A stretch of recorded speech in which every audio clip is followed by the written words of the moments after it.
Hi friends, आप देख रहे हैं मेरा यूट्यूब चैनल लर्न.अर्न, जिसमें मैं आपको ऑनलाइन अर्निंग के वेज़ बताऊंगा कि आप किस किस तरह ऑनलाइन अर्निंग कर सकते हैं।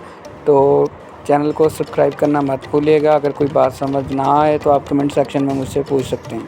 जी तो चलते हैं अपने टॉपिक की तरफ। जी तो फ्रेंड्स, हम आ चुके हैं स्क्रीन पर। तो आज हम देखेंगे कि हम कैसे जो है अपने प्लगइन्स इंस्टॉल करते हैं, प्लगइन्स का काम क्या होता है, प्लगइन्स हम क्यों इंस्टॉल करते हैं, इसके बेनिफिट्स क्या हैं हमें वर्डप्रेस के अंदर, और इसके अलावा फोकस कीवर्ड्स क्या होते हैं और फोकस कीवर्ड्स को ऐड कैसे करते हैं, और वो कौन सा प्लगइन है जो हम यूज़ करके फोकस कीवर्ड्स ऐड कर सकते हैं। यही चंद एक फैक्टर्स होते हैं जो कि आपकी वेबसाइट के ऊपर ट्रैफिक को लेकर आते हैं। ठीक है जी, इन चीज़ों पर फोकस करने से, कंसिस्टेंटली काम करने से आप जो है अपनी वेबसाइट के ऊपर ट्रैफिक, इंप्रेशन और क्लिक्स ला सकते हैं। और मैं हर दफ़ा जिक्र करता हूं कि ये कोई चंद माह का काम नहीं है कि आपने 15-20 दिन काम किया और आपके अंदर ट्रैफिक नहीं आ रही। ठीक है, तो इस पर कंसिस्टेंटली काम करना पड़ता है प्रोफेशनल तरीके से कम 5 से 6 माह तक। ठीक है, मेहनत करनी पड़ती है, एक मेथड है, उस मेथड को फॉलो करते हुए काम करना पड़ता है, फिर जाके ट्रैफिक आती है। ठीक है जी, तो वो मेथड जो है, आप कहें अगर मैं आपको 5 मिनट में समझा दूं तो ऐसा पॉसिबल नहीं है। उसमें बहुत सारी चीज़ें हैं। ठीक है, उसमें एसईओ आ जाती है, एसईओ के अंदर एडवांस एसईओ आ जाती है, कीवर्ड रिसर्च आ जाता है, कंटेंट आ जाता है, आपकी नीच आ जाती है जैसी आपने सेलेक्ट की है। तो एक बहुत बड़ा टॉपिक है। आप मेरे चैनल को सब्सक्राइब करें तो इंशाल्लाह मैं सारी चीज़ें आपको डिटेल से बताता रहूँगा। आप इसको वॉच करते रहें तो आप बहुत कुछ सीख सकेंगे। तो चलते हैं जी अपने टॉपिक की तरफ। हम आ चुके हैं अपने वेबसाइट के ऊपर, तो इस पर हम जाते हैं अपने वर्डप्रेस डैशबोर्ड के ऊपर। ठीक है, वहाँ पर जाकर आपको मैं प्लगइन्स के बारे में बताता हूँ। प्लगइन्स एक्चुअली होते हैं जब आपने वेबसाइट बना ली, वर्डप्रेस डैशबोर्ड तक एक्सेस हासिल कर ली। लास्ट वीडियो में मैंने आपको बताया पोस्ट करने का तरीका, पेजेस बनाने का तरीका, कैटेगरीज़ बनाने का तरीका, कैटेगरीज़ को शो करने का तरीका। तो अब प्लगइन्स क्या हैं, ये आपको लेफ़्ट साइड पर एक ऑप्शन नज़र आ रहा होगा अपने वर्डप्रेस पर, प्लगइन्स। ये बहुत ही कमाल का फ़ीचर है। ठीक है जी, तो ये प्लगइन्स आप ऐसे समझ लें कि जैसे आप घर में कोई घर आपने बना लिया, सेटअप बना लिया, उसके अंदर आपने वॉशिंग मशीन ला के रख ली, उसका स्विच लगा दिया। प्लगइन का नाम ही है ना प्लग इन, तो वो आपको कपड़े धोने में आसानी होगी। यानी कि वो जो एक्स्ट्रा बेनिफिट्स आपको मिलते हैं, जिससे आप इजीली चीज़ें 1 क्लिक्स 2 क्लिक्स के अंदर कर सकते हैं, अपनी वेबसाइट को कस्टमाइज़ कर सकते हैं, अपनी एसईओ कर सकते हैं, अपनी जो है इस तरह के एक्स्ट्रा बेनिफिट्स जो आपको यहाँ से मिलते हैं। टेबल ऑफ कंटेंट बना सकते हैं और बहुत सारी चीज़ें ऐसी। इंस्टेंट इंडेक्सिंग के प्लगइन्स होते हैं, बेशुमार प्लगइन्स आपको मिल जाते हैं। आप मेरे प्लगइन्स देख रहे हैं इस टाइम जो इंस्टॉल किए हुए हैं मैंने। इंटरनल लिंक यूज़र है, रैंक मैथ यूज़ करता हूँ मैं, बहुत ही कमाल का प्लगइन है एसईओ के लिए। ठीक है जी, और सोशल स्नैप है, यानी कि 1 क्लिक से आप फेसबुक, व्हाट्सएप, इन चीज़ों के ऊपर, इन सोशल मीडिया के ऊपर अपने कंटेंट को पब्लिश कर सकते हैं जस्ट ऑन 1 क्लिक। ठीक है जी, उसके बाद अपड्राफ्ट प्लस लिखा नज़र आ रहा है आपको यहाँ पर। ये प्लगइन होता है आपका बैकअप बनाने के लिए। जैसे ही आपकी वेबसाइट को अगर कोई प्रॉब्लम आ जाए तो आप रिसेंट जो बैकअप था उससे लास्ट वाला बैकअप लेकर अपनी वेबसाइट को दोबारा से रनिंग पोजीशन में ला सकते हैं। या आपकी वेबसाइट में कोई एरर आ गया या आपने डिलीट कर ली गलती से कोई चीज़, तो आप उसको बैकअप से जाके अब यहाँ पर प्लगइन पर जाते हैं। हम यहाँ योस्ट लिखते हैं। ठीक है जी, एक नया प्लगइन इंस्टॉल कैसे करते हैं। आप यहाँ पर जो भी आपने इंपॉर्टेंट प्लगइन्स कौन से होते हैं उसके लिए मैं अलग से वीडियोस बना दूंगा। आप वीडियो सुन के इस मेथड के ज़रिए आप वो प्लगइन्स इंस्टॉल कर सकते हैं। हम एसईओ लिख के देखते हैं, देखें इसमें रैंक मैथ एसईओ आ गया, योस्ट आ गया, सारे एसईओ के हैं। अब कोई किसी प्लगइन के साथ कंफर्टेबल है, कोई इंसान किसी प्लगइन के साथ कंफर्टेबल है, तो जिससे आप यूज़ टू हो जाएं, जो आप यूज़ करना चाहें वो कर सकते हैं। इसमें कोई ऐसा इतना फ़र्क नहीं होता। तो योस्ट और रैंक मैथ, यही 2 सबसे ज़्यादा पॉपुलर प्लगइन्स हैं एसईओ के लिए। आपको याद दहानी करवाते हैं एक्चुअली कि आपके कंटेंट में ये मिस्टेक है, आपका कंटेंट इतने वर्ड्स का है, आपके कंटेंट का परमालिंक में ये प्रॉब्लम है, इस तरह की इमेज के अंदर ऑल टेक्स्ट आपका मिसिंग है। इस तरह की चीज़ों की याद दहानी करवाता रहता है, जिससे आप जब उन चीज़ों को फॉलो करते हैं तो आप ऑटोमेटिकली कुछ अर्से बाद अपना गूगल के अंदर रैंक होना शुरू हो जाते हैं और आपके इंप्रेशन, क्लिक्स, व्यूज़ सब कुछ आहिस्ता आहिस्ता आना शुरू हो जाता है। ठीक है जी, तो मैं रैंक मैथ प्लगइन यूज़ करता हूँ, आपको भी यही रिकमेंड करूँगा।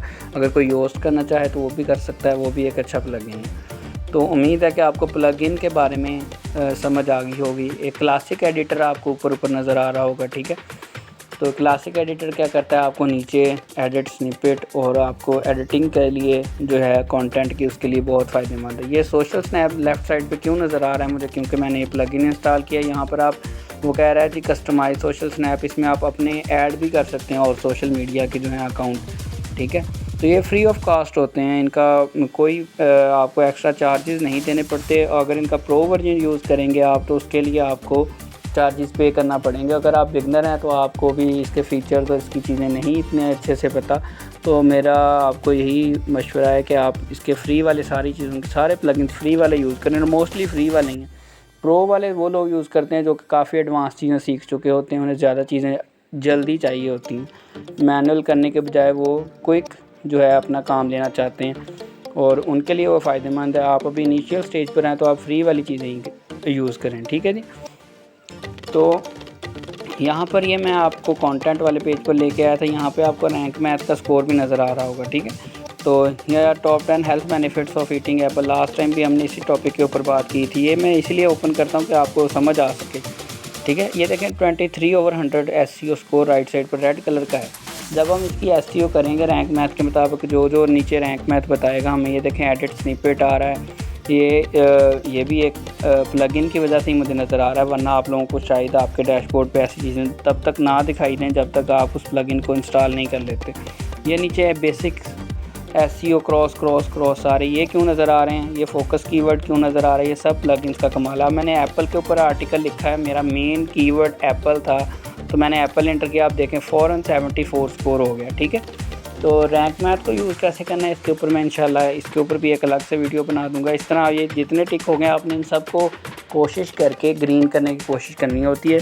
तो ये एक बहुत ही अच्छा SEO फैक्टर है। जो चीज़ें गूगल को पसंद हैं ये उस वक्त ग्रीन होता रहता है, जैसे जैसे आप गूगल की पॉलिसी और गूगल के फ्रेंडली आर्टिकल लिखते हैं ये ग्रीन होता जाता है। जब इसका 80 स्कोर हो जाता है ग्रीन कलर में शो होना शुरू हो जाएगा आपको, यानी कि आपका जो है आर्टिकल वो गूगल के मुताबिक हो जाता है इसको यूज़ करने से। और डिपेंड करता है बाकी कंटेंट के ऊपर। अगर आप कॉपी पेस्ट काम कर रहे हैं ये ग्रीन तो हो जाएगा, लेकिन आपकी वेबसाइट रैंक नहीं हो सकती। ठीक है जी, ये हम इसमें ऐड कर देते हैं जी मेटा डिस्क्रिप्शन, यानी कि जो URL और टाइटल के नीचे थोड़ी सी 1 से 2 लाइनें नज़र आ रही होती हैं आपको, ये वो लाइन्स नज़र आएंगी। ये आपने बहुत ही सोच के रखनी होती हैं कि ताकि इसको पढ़ के वो वाकई समझे कि इसमें इसी की डिटेल लिखी हुई होगी तो वो उस पर क्लिक करेगा। फिर ये समरी कह लें आपकी, यानी कि 1000 वर्ड्स की समराइज़ करके अपने 2 लाइनों में एक्सप्लेन करना है। ठीक है जी, और ये 150 वर्ड से कम होने चाहिए। मेटा डिस्क्रिप्शन भी कहा जाता है इसको। ये आपके 150 वर्ड से कम हो, वरना इससे ज़्यादा हो तो गूगल अपने हिसाब से वो ऐड कर देता है जहाँ से उसका दिल करे। पूरे आर्टिकल में से ना जो लाइनें उसको बेटर लगती हैं वो उसको ऐड कर देता है। वो बाज़ का कोई टाइटल से और आपकी मेटा डिस्क्रिप्शन आपस में इंटरलिंक या मैच नहीं कर रही होती, जिसकी वजह से जो यूज़र है अगर वो इंप्रेशन आ भी जाए आपकी वेबसाइट का टाइटल देख भी ले तो आपकी वेबसाइट पर क्लिक नहीं करता, क्योंकि उससे वो लगता है कि ये तो पता नहीं क्या एक्सप्लेन किया हुआ है इसमें। ये साइट किट, ये भी एक प्लगइन है। ठीक है, तो साइट किट क्या है जी, ये आपका सर्च कंसोल को, आपका गूगल एनालिटिक्स को और आपकी पेज स्पीड को, इन 3-4 चीज़ों को जस्ट 1 क्लिक में आपको बता देता है कि इसके आर्टिकल के ऊपर इंप्रेशन कितना आया। और ये देखें टोटल इंप्रेशन 13, टोटल क्लिक्स 2। तो ये आपको इस तरह की चीज़ें बताता रहता है। ठीक है, और एक मशवरा है यहाँ पे आपके लिए कि प्लगइन्स जो हैं आप बिला वजह एक्स्ट्रा प्लगइन्स इंस्टॉल ना करते जाएं कि हाँ जी अब मुझे पता चल गया है ये प्लगइन ऐसे हैं और काम करते हैं, बड़े अच्छे होते हैं, तो आप धड़ाधड़ जनाब जी प्लगइन्स अपनी वेबसाइट पे आपकी वेबसाइट को बैक एंड पे स्लो भी कर देते हैं। ठीक है, और बाज़ प्लगइन्स में कोई एरर आ रहा हो तो आपकी वेबसाइट पे भी एरर आना शुरू हो जाती हैं। तो आपने कोशिश करनी है जो अच्छे प्लगइन्स हैं पॉपुलर हैं बस 7, 8, 9 यहाँ तक ही रखें ताकि आपकी वेबसाइट इससे इफ़ेक्ट भी ना हो। ठीक है, ये टेबल ऑफ कंटेंट आपको कैसे नज़र आ रहा है, खुद ही बन गया। ये मैंने बस हेडिंग्स बनाई हैं, हेडिंग 1, हेडिंग 2, हेडिंग 2 या हेडिंग 3। तो उसके हिसाब से जैसे ही मैंने उसको पब्लिश किया तो टेबल ऑफ कंटेंट जो है प्लगइन उसने ऑटोमेटिक ऊपर शो कर दिया। ये समझ लें आप हेडिंग से एक पेज पे अलग से नज़र आ गई।